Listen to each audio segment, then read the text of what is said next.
Tonight, check your bank balance. Look at the number. Feel that tiny jolt in your chest. Most people feel it too, but the real answer to why some people never feel that jolt is far stranger than budgeting tips or side hustles. It has almost nothing to do with how much you earn. It has everything to do with one quiet rule the top 1% follow without ever saying it out loud. Here it is: they never buy anything until it has already paid for itself. Sit with that for a second. Not save more, not spend less. A completely different relationship with money itself. Most people spend, then hope what's left counts as saving. The wealthy save and invest first, then live on whatever survives. Same paycheck, opposite order, and that order changes everything downstream. Researcher Thomas J. Stanley spent decades studying actual millionaires for his work The Millionaire Next Door. What he found broke almost every assumption people had about wealth. Most millionaires didn't drive luxury cars. They didn't live in mansions. They drove used trucks. They lived in the same modest house for 20 years. They looked, from the outside, completely ordinary. Why? Because they understood something most people never learn. Wealth is not what you spend. Wealth is what you don't spend, redirected into things that grow. Your brain, though, is not built for that. Your brain is built for now. Psychologist Daniel Kahneman, working alongside Amos Tversky, spent years mapping how humans actually make financial decisions, not how economists assume they should.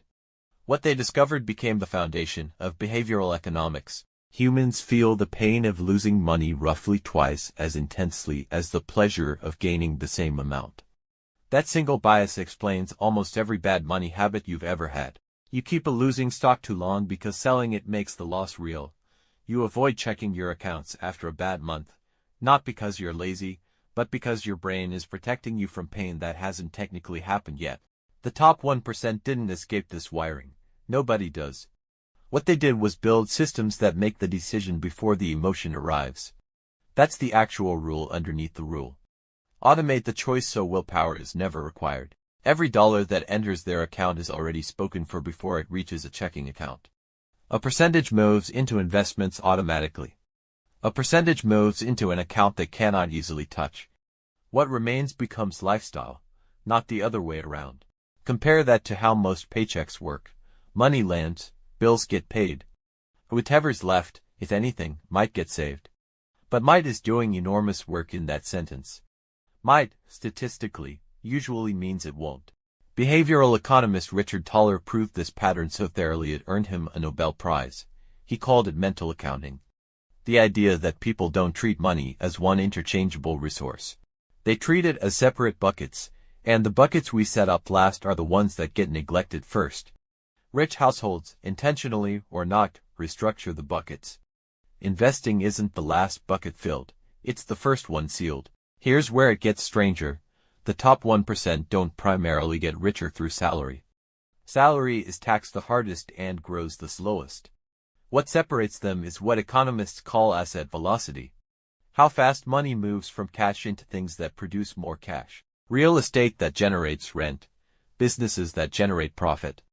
Index funds that compound quietly in the background, year after year, without needing attention. A dollar sitting in a checking account is a dollar frozen in time. A dollar inside an appreciating asset is a dollar working an unpaid shift every single hour while you sleep. This is why the people earning identical salaries can end up in completely different financial universes 20 years later. $1 sat still. The other dollar multiplied. Have you ever wondered why lottery winners so often end up broke within a few years? It isn't because they lack money. Multiple studies tracking large lottery payouts found a striking pattern. Without a system to convert that windfall into appreciating assets, the money behaves exactly like a regular paycheck. It gets spent according to old habits, just with more zeros attached. The number changed, the rule underneath it didn't. This is the part that stings a little. It was never really about how much money touches your hands. It's about what happens in the 6 seconds after it arrives. Does it get parked somewhere it can grow? Or does it get absorbed into the version of life you're already used to living? The top 1% aren't smarter with money in some mystical way. They just remove the moment of temptation. They built a wall between earning and spending, and they built it before the paycheck ever landed.